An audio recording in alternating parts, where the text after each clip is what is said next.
Muy bien, muchas gracias, Jaime. Gusto de saludar a Constanza, agradecer su presentación, saludar a todas las y los miembros. Veo aquí a varios conocidos, amigos. A ver, primero creo que es importante agradecer y felicitar el espacio de conversación. Y lo digo porque podía parecer palabras buena de crianza, pero en momentos donde la reflexión, el acuerdo está medio devaluado, siempre se agradece la posibilidad de poder reflexionar y conversar más allá de la contingencia y digamos, de lo que, de la presión ciudadana o incluso la presión comunicacional. Creo que es importante dar discusiones a este respecto y coincido con Constanza en el sentido de que la limitación de los espacios de discusión al interior de las comisiones y de la convención creo que no le hace bien al proceso en su conjunto, creo que se requiere más de reflexión. Dicho lo anterior, yo quisiera hacer presente que estamos frente a un proceso que también puede parecer obvio, pero tomar conciencia de la naturaleza multidimensional del proceso constituyente. Por cuanto si uno pretendiera hacer un análisis estrictamente académico, probablemente hay un conjunto de elementos que no van a calzar nunca.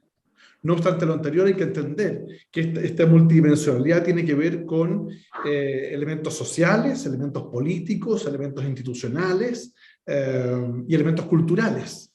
Si uno tuviese que mirar, y por eso me permito hacer una mirada más bien al momento anterior al proceso constituyente, que tiene que ver con las razones por las cuales estamos hoy día en este proceso. Yo diría, en primer lugar, durante la segunda mitad de la década del 2000, observamos con mucho mayor nitidez probablemente la caída, el derrumbe ya definitivo de los tres pilares que a mi juicio fueron los que sostuvieron o le dieron sustento a la democracia de los 90.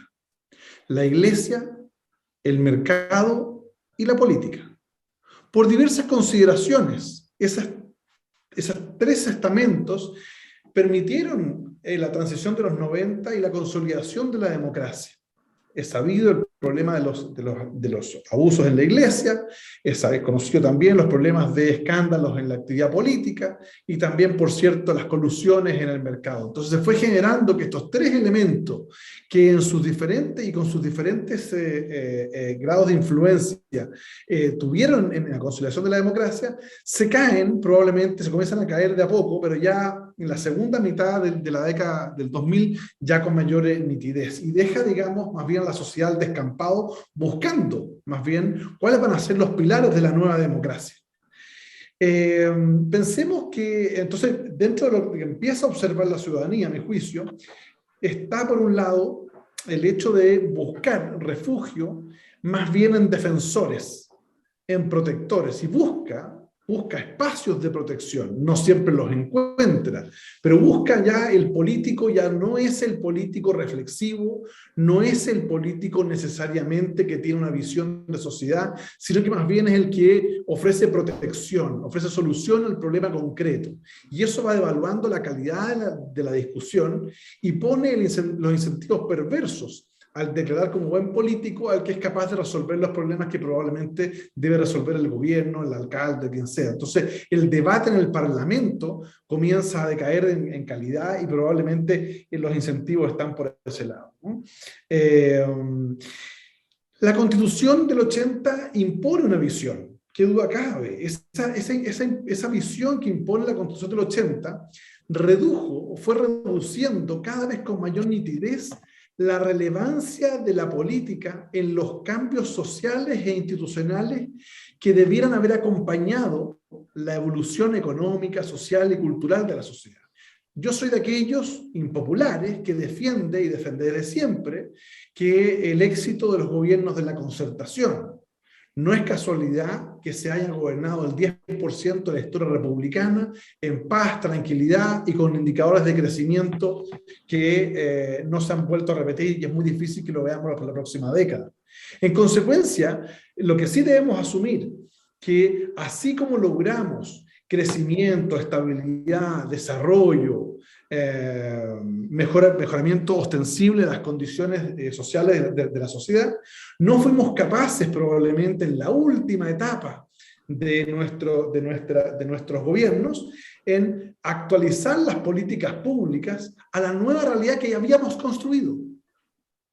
Haber logrado reducir del 66% al 11%, paréntesis, 15%, se puede debatir, el nivel de pobreza, no solo es un mérito, pero también constituye un desafío de haber creado una clase media, probablemente una clase media más o menos ficticia, porque mucho de ello con altos niveles de sobreendeudamiento, pero que requería y demandaba de la política, del sistema, un conjunto de otros elementos para seguir desarrollándose. Y lamentablemente en esa segunda etapa, ese segundo step, digamos, escalón, no fuimos capaces de hacerlo. Y bueno, esto fue restando, a mi juicio, legitimidad al sistema de democracia representativa, porque los ciudadanos fueron observando, en palabras de ellos, mis representantes no hacen lo que yo necesito.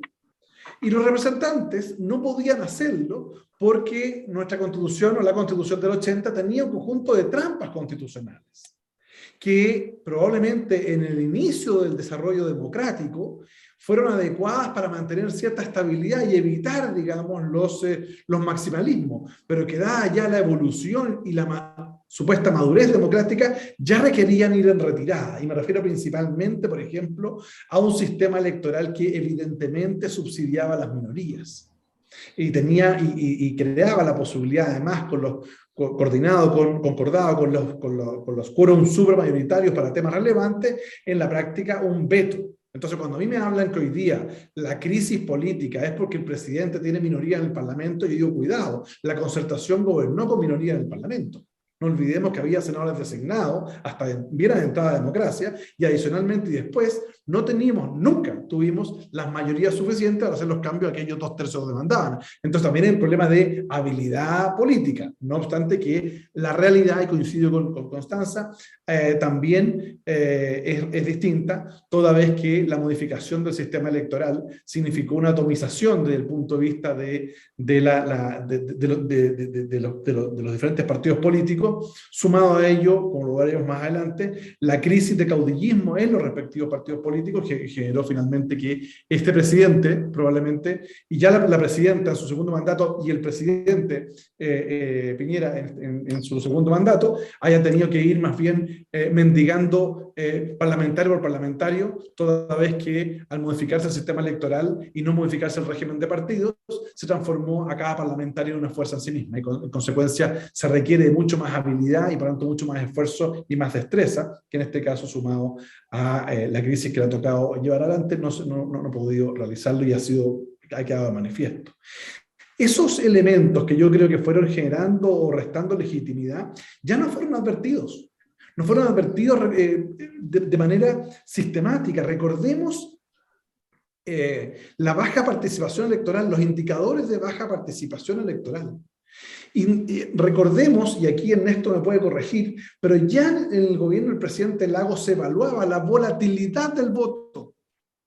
Y cuando uno observa, y insisto, me puedo equivocar en los números, pero creo que no es lo grueso, al final del gobierno del presidente Lagos había entre un 15 y un 19% de volatilidad. Pero con la presidenta Bachelet esa volatilidad llegaba al 30 o 40%, y con Sebastián Piñera llega al 70%, es decir, nadie tiene comprado los votos. En consecuencia, este argumento de yo fui elegido por la mayoría de los ciudadanos, hoy día lamentablemente no tiene un correlato práctico, porque quien votó por el señor Parisi en esta última elección puede hacerlo por José Antonio Castro o eventualmente por Gabriel Boric. No hay voto cautivo. Esta lógica de que el caudillo va y endosa los votos, bueno, miren ustedes lo que ocurrió con los senadores de la región metropolitana. Los dos senadores en ejercicio, Carlos Montes por un lado y Guido Girardi por otro, no lograron endosar un voto, digamos, a sus representantes. Y lo que era la concertación quedó completamente fuera. Y fuera por muy lejos respecto a los otros pactos electorales. Entonces, creo que la volatilidad del voto es un elemento también a tener en consideración a la hora de evaluar las modificaciones que hagamos en la Convención Constituyente. En ese escenario, un segundo elemento que nos advirtió fue el informe de Naciones Unidas sobre valoración de la democracia. Chile estaba muy por debajo. del resto de Latinoamérica. Los ciudadanos valoraban su democracia muy por debajo del resto de Latinoamérica. Y como corolario, si uno quisiera poner otro elemento, los informes de la OCDE que nos revelaban que Chile está dentro de los países que tienen menor confianza interpersonal. Es decir, la crisis de confianza de nuestro país es francamente preocupante. Gane quien gane. En consecuencia, ahí tenemos un problema estructural, ¿no? El hoy no se fía, mañana sí, ¿no? O sea, para decirlo de otra forma, uno no confía en el otro. Si uno siguiera los promedios que nos estableció el informe de la OCDE, de acá probablemente tendríamos que tener una serie de desconfianzas interpersonales que hacen extremadamente complejo el desarrollo de acciones políticas, de acuerdos políticos y también, obviamente, yo diría, creación de mejor tejido social, ¿no? El más amplio sentido de la palabra. Luego también tenemos un inicio probablemente de una transición social que la política no supo leer, como decía yo, demandando un modelo de Estado social de derechos. En definitiva, la gente comenzó a demandar de que el sistema le garantizara derechos que hasta el momento no le garantizaba más que el acceso. Y eso obviamente fue generando una molestia exacerbada. Pero claro, hubo aquellos que hicieron juicios del pasado usando la métrica del presente, lo cual evidentemente es un error garrafal, porque probablemente si evaluáramos nosotros aquí hoy día, con la métrica de hoy, la reforma laboral de Patricio Aylwin del 92, la consideraríamos una aberración, pero Chile en 1992 era muy distinto que el Chile del 2021. Consecuencia, creo que ahí hubo otro problema. Y si a eso le sumamos el error que yo creo que se cometió en el gobierno anterior de hacer una reforma al sistema electoral sin entender que el sistema electoral es un componente indivisible de lo que denominamos régimen político, creo que ahí se cometió un grave error. Lo digo porque modificar el sistema electoral sin modificar las reglas de funcionamiento entre el gobierno y el Congreso y sin modificar el régimen de partidos, a mi juicio, fue un grave error. Y es un error que puede repetirse en la constituyente si no se enfrenta en su conjunto a esta discusión. Porque claro, un sistema electoral proporcional funciona relativamente bien cuando tenemos un régimen de partidos muy fuerte, ¿no? A la española, uno podría pensar, ¿no? Pero evidentemente el régimen a la española tiene un correlato también en la relación entre el gobierno y el parlamento. En consecuencia, creo que aquí lo que se tiene que enfrentar es el régimen político en su conjunto. No digo con esto que haya que definir el sistema electoral en la Constitución, pero sí establecer principios en orden a el régimen de partidos y el sistema electoral en la Constitución política, acorde con el régimen de relacionamiento que va a haber entre Congreso y Parlamento. Lo otro que ocurrió, al igual que ocurrió a fines